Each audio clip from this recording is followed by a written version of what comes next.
Hi everyone, I hope you all are doing really well. So, this is Ashima and welcome back to my channel The Charter Girl. Today I am going to discuss about my experience and basically my transition from Big Four to an industry. तो अगर आप एक newly qualified chartered accountant हो या फिर आप qualify करने वाले हो and you are confuse between joining a big four और एन इंडस्ट्री और you are currently working in a big four and you want to switch to industry और vice versa, then keep watching this video. मैं इसमें अपने personal experiences share करूँगी and I will also like make a comparison between the two, so you guys can ultimately decide and make a wise decision for it. So without any further ado, let's get started. So starting with the major difference, big four versus industry. Big four में सबसे ज़्यादा काम जो है वो consulting का काम है and if you are getting into big four then actually you are consulting और यू आर गिविंग एडवाइस और you are assisting other companies and you are not working for the big four. तो I just mean to से कि आप दूसरी companies का काम कर रहे हो and the client keeps on changing. But industry में अगर आप हो then you are working only for your company. आप अगर अकाउंट्स का काम कर रहे हो, जीएसटी या डायरेक्ट टैक्सेस का काम कर रहे हो, then you are working only for your company. If you are a CA into Reliance then you are only working for Reliance. You are not working for any other client. So the main point of difference is that इसी से बाकी differences भी create हो जाते हैं. अगर आप industry में जाते हो तो सबसे ज्यादा आपकी लर्निंग होती है because you have multiple clients, you have various like diversified knowledge. हर चीज की आपको नॉलेज होती है. कुछ भी नया कुछ हो सकता है किसी क्लाइंट में, like something new can come up. So what happens here is that आपको नॉलेज ज्यादा आएगी बिकॉज आप जितने ज्यादा क्लाइंट्स के साथ काम कर रहे हो उतनी न्यू सिचुएशंस क्रिएट होती हैं और उतना ही एक्सपीरियंस आपका जल्दी गेन होता है. If you are an associate or a senior associate, in that case you would be confronting a lot of new clients and a lot of situations where you need to make decisions or you need to refer to the past और आप पुरानी research वगैरह करते हो कि पहले क्या हुआ था इन केसेस में और फिर उसके बेसिस पे आपकी नॉलेज भी गेन होती है और आपको पता चलता है कि पहले के क्लाइंट्स के साथ कैसा ट्रीटमेंट किया था, like what was the accounting treatment, what was the law referred और what was the section referred in that case. तो ये सब चीजों का रेफरेंस आपको बिग फोर में ज्यादा मिलेगा. But as compare to an industry now, तो इंडस्ट्री में ऐसा नहीं होता. इंडस्ट्री में बेसिकली आपका काफी चीजें तो प्रोसेस ड्रिवन होती हैं और उसके बाद काफी चीजों में ऐसा भी होता है दैट आपकी नॉलेज इतनी बढ़ती नहीं है बिकॉज सेम अगर आप एक ही कंपनी में काम कर रहे हो और सेम चीज बार बार रिपीट हो रही है तो मोस्ट ऑफ द टाइम्स जो उनके इंटरनल कंट्रोल्स होते हैं या फिर प्रोसेस कंट्रोल्स होते हैं वो ऑलरेडी वो चीजों को केटर कर रहे हैं, ऑलरेडी सारे रिस्क को केटर कर रहे हैं. तो वहीं पे कुछ भी डिविएशन अगर आनी होती है तो वो वहीं पे सेग्रीगेट हो जाती है, फिल्टर आउट हो जाती है और आपको एट द एंड बहुत कम चीजों में डिसीजन मेकिंग करनी होती है, बहुत कम चीजों में हेल्प चाहिए होती है बिकॉज रिपीटेड काम होता है. तो we already know that what is to be done. So in that case the knowledge building whatever you say कि आपकी जो नॉलेज बिल्ड होगी या आपका जो नॉलेज बेस होगा वो इतना एनहांस नहीं हो पाएगा over time. But as compare to big four you can definitely enhance your knowledge base and you can definitely work on your skills, work on your professionalism also. So I feel another point of difference is the professionalism. Big Four में professionalism थोड़ा ज़्यादा है because हम लोग बाहर की outside clients के साथ काम कर रहे हैं तो definitely we need to show our best selves and we need to show them that we are the best chartered accountants, we are the best firm that you are going to work with. Like Big Four में अगर आप एक firm के साथ काम कर रहे हो तो बाकी तीन का competition automatically आ जाता है client के mind में कि हमने अगर इस company को, इस firm को choose किया तो बाकी तीन को नहीं किया. So this firm should be the best. So you have to prove it and you have to go that extra mile to prove it to the client उनका डिसीजन सही था. But as compare to industry में हमारा एक like limited circle होता है and limited लोगों के साथ हम काम कर रहे हैं. So we don't need to go that extra mile. हमें इतना ज्यादा कंसर्न नहीं होना पड़ता that we need to be professional और something. So there are I feel much better bonds in the industry as compare to big four. Now coming to the next point जो फिर से फर्स्ट पॉइंट से derive होता है is that big four जो है वो आउटसाइड क्लाइंट्स के साथ डील करती है एंड बिग फोर में इंसेंटिव का सिस्टम थोड़ा ऐसा है दैट द पार्टनर्स और द डायरेक्टर्स और the higher management gets their incentives from the deals और from the revenue they get into the firm. तो उनका कुछ टारगेट होता है, एनुअल टारगेट्स होते हैं. Like for example a partner has to get 10 crores worth of revenue every year and उनको कुछ उसका इंसेंटिव मिलता है and all that stuff. So to become a partner also you need to get in that kind of work and that kind of revenue into the firm. तो वहाँ पे थोड़ा incentive based चीज़ें होती हैं, and that is why the big fours can get aggressive. They usually get a lot aggressive in the last 6 months from October to March, क्योंकि उस time पे उनको अपना पूरा रेवेन्यू का जितना भी उनका पेंडिंग होता है वो सब मीट करना होता है. So this can happen, and this can also cause you to work a lot. Also, I have seen people in big four, they have some tight deadlines also, क्योंकि उनको नया काम जल्दी जल्दी लेना होता है, तो वो पुराने काम के लिए काफ़ी टाइट डेडलाइंस रखते हैं कि like for example, if a work needs to be done in 10 days, then they would promise the client that it would be done in 6 days. भाई यहाँ पे क्या हो रहा भाई, ये कहाँ फंस गया भाई मैं, भाई ये क्या हो रहा है. तो वो प्रोमिसेस या वो डेडलाइंस काफ़ी टाइट रह जाती हैं, and that is why you need to work harder, and you are actually working so that your partner और your director can like make money and they can make their revenues. So yeah, and industry में ऐसा नहीं होता है. Industry में basically हम अगर as chartered accountants we are working in an industry, in that case we don't need to cater to the outside clients. So in case of an industry आपके सिर पे कोई डेडलाइन नहीं लटक रही होगी एक्सेप्ट फॉर द रेगुलेटरी और the compliance things, because वो तो as chartered accountants we have to do it if we get hired in an industry. But other than that ऐसे कोई क्लाइंट्स के लिए या कोई ऐसी डेडलाइंस आपके सिर पे नहीं लटक रही होती. So that is a relief in the industry. Now coming to the next point which is basically the promotions and the money what we are here for. So इसी वजह से जो प्रमोशंस होती हैं या फिर जो भी सैलरीज होती हैं वो बिग फोर में काफ़ी कॉम्पिटिटिव होती हैं. And I know you must be thinking कि बिग फोर में आज भी बहुत सारी ऐसी प्रोफाइल्स हैं जहाँ पे बिग फोर पैसे नहीं दे रहा है, and they are still paying less to the CAs. So I understand, but other than that जो नॉन अश्योरेंस या नॉन ऑडिट रिलेटेड प्रोफाइल्स हैं, for example you get into the niche profiles of big four, there you are really getting paid a lot and it is really better as compare to audit profiles. ये मेरा personal experience है, जैसे मैंने देखा है. I no people can differ with it, and if you have any such experience or you have a different experience, then you can let me know about it in the comments. But this has been my experience ki audit mein it is people are getting paid much less than any niche profile. For example, I was working in M&A tax, people are working in transfer pricing. तो ऐसी जो niche profiles होती हैं यहाँ पे थोड़ी better pay होती है. And also the promotions are really aggressive in big four. तो प्रमोशंस ओवरऑल सबके लिए ही अच्छे होते हैं, नॉट जस्ट नीश प्रोफाइल्स. ओवरऑल सबका प्रमोशन और सबकी जो हाइक्स होती हैं, so you are getting paid nicely. Increments अच्छे होते हैं in big four as compare to industry. Industry में बहुत लिमिटेड इंडस्ट्रीज हैं जिनका स्टैंडर्ड सेट है that they are giving nice increments. Otherwise most of the industries are actually not paying really nice. तो industry में I feel you must be knowing about your friends और someone in your family must be telling you कि increment अच्छे नहीं होते हैं, 3%, 5% etcetera. But big four में increments बहुत अच्छे होते हैं and they are aggressive about their growth. और अगर आप like as an employee, if you continue working in a big four, then you would be promoted very quickly, I must say that.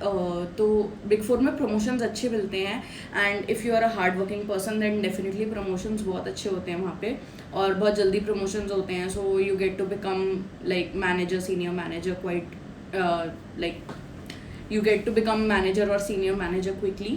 So yes, that is it about big four. But ये भी होता है कि industry में थोड़ी fix timelines भी होती हैं. वहाँ पे promotions based on your performance होते हैं कई बार, but based on your tenure भी होते हैं. जैसे कि आप अगर एसोसिएट होते हैं ना, आप सीनियर एसोसिएट 2 साल बाद ही बनोगे. सो कुछ चीज़ें बहुत टेन्योर के बेसिस पे होती हैं instead of performance based.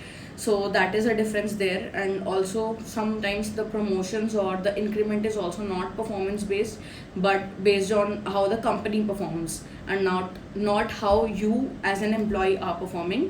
So that is a disadvantage in an industry. Now coming to the next point is stability and work life balance. So I definitely feel that stability or work life balance बहुत better है in industry as compared to a big four. And इसमें I don't think I need to explain a lot, but शायद ये self explanatory है. Being a CA student we all can relate, we all have heard about it कि big four में इतना work life balance अच्छा नहीं होता, इतनी स्टेबिलिटी नहीं होती. और स्टेबिलिटी इसीलिए नहीं होती because you are constantly working to make your firm grow, make your partner grow. So definitely you get that in terms of money, monetary terms में आपको वो कंपनसेट हो जाता है, but based on your stability और your mental health I don't think it compensates. So Big Four actually compensates you for giving in your time and giving in your work life, giving in your life other than work. तो big four उसके लिए आपको compensate कर रहा है, उसके लिए इतना अग्रेसिवली आपको प्रमोशंस दे रहा है, इंक्रीमेंट्स दे रहा है. So yeah, but industry doesn't expect you to give in your life, और थोड़ा वर्क लाइफ बैलेंस भी मेंटेन होता है इंडस्ट्री में. So yeah, that is why I believe कि वहाँ पे प्रमोशंस और इंक्रीमेंट्स इतने अच्छे नहीं होते हैं as compare to big four. Now coming to the next point which is about the activities और something that like extracurricular activities. So being in an industry I have experienced a lot of extracurricular activities and a lot of things which I did not experience in my 1 year at Big Four. तो big four में हमारा ऐसे था that we use to only work, और कुछ HR related activities होती हैं and there are many things going on in an organization and I never took part in any of them. I don't know why I did that, but I really never took part in any of them because I also believe that काम ही इतना होता था that I never used to get time to even read those emails, and taking part in them was something else, something which never even crossed my mind. But here in Macquarie actually we are forced नहीं बोलेंगे, but we are actually pushed that we need to take part in extracurricular activities, we need to take part in the events happening around us. तो I also believe that इससे हमारी networking बहुत better होती है and इससे हमारे social skills बहुत better होते हैं. तो I would give an example, like अभी योगा डे था तो we all were pushed to take part in yoga day, और Isha foundation was here in the office and we had 1 hour of a session with Isha foundation about meditation and all that. तो that was really nice. So we did some networking, we had some time away from work but still we were in office. तो एक अच्छा bonding, और office जाने का थोड़ा सा मन करता है that you want to bond with the people around you and you want to bond with the team. So yes, and इसके अलावा भी बहुत सारे इनिशिएटिव और एक्टिविटीज़ चलती रहती हैं. So yes, I believe that these things are what makes us human, because सिर्फ अगर हम काम करते रहेंगे तो आई बिलीव दैट बर्नआउट हो जाता है बहुत जल्दी, and I have face that also. So I really appreciate these things कि ऑर्गेनाइजेशन में जो ये स्टेप्स होते हैं, so these are really good. Like this is my personal choice and I don't know if you can relate to it और not. बहुत लोग सोचेंगे that we go to office only for working, और काम करो तो मतलब उसके पैसे मिल जाएंगे, so what's the point of doing all this. So Macquarie में भी ऐसे लोग हैं, बट यही इसी से कल्चर में डिफ्रेंशिएट होता है, because the more you get only stuck to work, जितना ज़्यादा आप सिर्फ काम के पीछे रहोगे और स्टिक करोगे सिर्फ काम करना है, that also defines the kind of nature you have, and you might get aggressive, और you might face burnout, you might even face depression. तो ऐसे केसेस आते हैं दैट ओवरवर्किंग से डिप्रेशन हो जाता है, पीपल बिकम सुसाइडल. सो या, we all have heard about the case where there was a person in McKinsey who decided to like take his life because of work pressure. So I believe these kind of initiatives are really nice, and yes, it is a personal opinion, so you all can differ with it. Coming to the next point, I have also faced this. So Big Four में बहुत ज़्यादा alcohol based networking होती है as compared to industry. I don't know industry में भी होती हो, but in Macquarie I have not face this. So there I was even told that if you are not drinking alcohol then you might not get promoted and you might not be involved in discussions, you might not be involved in parties and all. I didn't feel it was nice enough of my seniors to say this to me just because I don't drink alcohol. दाल मखनी खाऊंगा, पनीर खुरचन खाऊंगा, garlic नान खाऊंगा, उसके बाद गुलाब जामुन खाऊंगा ice cream के साथ. people are treating me differently only because it is my personal choice that I won't be drinking alcohol. So yeah, I won't be supporting that. So coming to the next point, the next point is about replaceability. So I feel Big Four में replace होना बहुत easy है. Level सबके निकलेंगे, but निकलेंगे उसके जो खड़ा रहेगा यहाँ पे. Because there are so much of resource available around you, but in industry it is a little difficult to be replaced.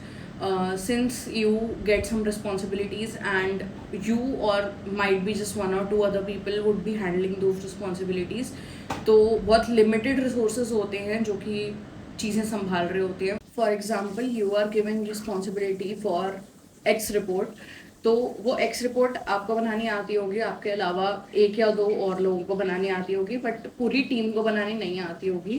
That's what I have seen in my company till now, कि सबके पास वो access नहीं होता और सबके पास वो responsibility नहीं होती, because responsibilities are basically divided. So in this case people don't leave so easily, because एक रिकग्निशन मिलता है और इररिप्लेसिबिलिटी की फीलिंग भी आती है. So I feel that it is better because you feel attached with your company and you feel that bonding also. So this is what makes you feel like valued at an organization. So another thing that I had faced in Big Four was that I was not being added in mails, or I was not being involved in meetings. I don't know why this happened, but मेरी कुछ और लोगों से भी बात हुई जो Big Four में काम कर रहे हैं, and not just big four, big six में भी काम कर रहे हैं, तो उनको क्लाइंट मीटिंग्स पे नहीं ले जाया जाता at a quite early level, being an associate और सीनियर एसोसिएट. तो क्लाइंट मीटिंग्स पे नहीं ले जाया जाता या फिर उनको मेल्स में मार्क नहीं किया जाता. So this happened with me a lot, कि क्लाइंट को कुछ भी मेल्स जा रहे हैं, कुछ भी डिलीवरेबल्स जा रहे हैं, I was not being marked there. And मुझे नहीं पता होता था कि कुछ मेल अगर क्लाइंट को चला गया है तो मे बी 2 या 3 दिन बाद पता चलेगा, या नेक्स्ट डे कोई senior would be sending that mail to me कि ये क्लाइंट को जा चुका है. So things were like that, and I use to go to my seniors and ask them about the status, कि ये रिपोर्ट क्लाइंट को चली गई, ये रिपोर्ट सबमिट हो गई या क्या हुआ and all that. So this made me feel disconnected with the team, because I felt that it was my responsibility and it was only a one-way communication, that I was going to my seniors and I was going to my team asking about questions. And I felt that despite constant reminders, they still didn't feel the need to mark me in the mails. And I don't know why that happened, because अगर कोई भी mail जा रही है, then if I am a part of the team, then I should be informed about it. और अगर कोई client meetings हो रही हैं, even if you are not going to the client place and the meeting is happening online और in a meeting room, sometimes I was not getting involved, and it was really disheartening that I am putting in so much of my effort to get recognized, but still people were not recognizing me. And I also asked about this, that I want to get involved in meetings, but still there was like no answer from the team. This is something that I really didn't like. And एक और चीज़ थी that when you are at an early stage, like you join as a fresher in big four, तो वहाँ पे काफ़ी ज़्यादा RM based, जैसे कि RM means risk management, but RM या एडमिन बेस्ड वर्क मिल जाता है, because they expect the youngest one or someone who is the youngest in the team to do that kind of work, because obviously managers or people above them would be doing the admin related work. तो इसमें भी काफ़ी time जाता था, and I felt that admin related work was not adding any value to my learnings और anything, and it use to take a lot of time to connect with people and to get the admin work done. So that is also a huge disadvantage for me. And coming to the last but not the least, I also felt that the code of conduct या फिर जो policies होती हैं Big Four में, actually वो policies नहीं होती, they are just for the namesake. And जो भी चीज़ें Big Four में follow होती हैं, they are based on how your relationship is with your manager or your partner. तो if you want to ask for a leave, और आपके पास unlimited leave policy है, but still it would depend on your partner if or your manager if they would be allowing you to take that leave. अगर आपको work from home करना है और Big Four में policy है work from home करने की, but still you need to take that permission.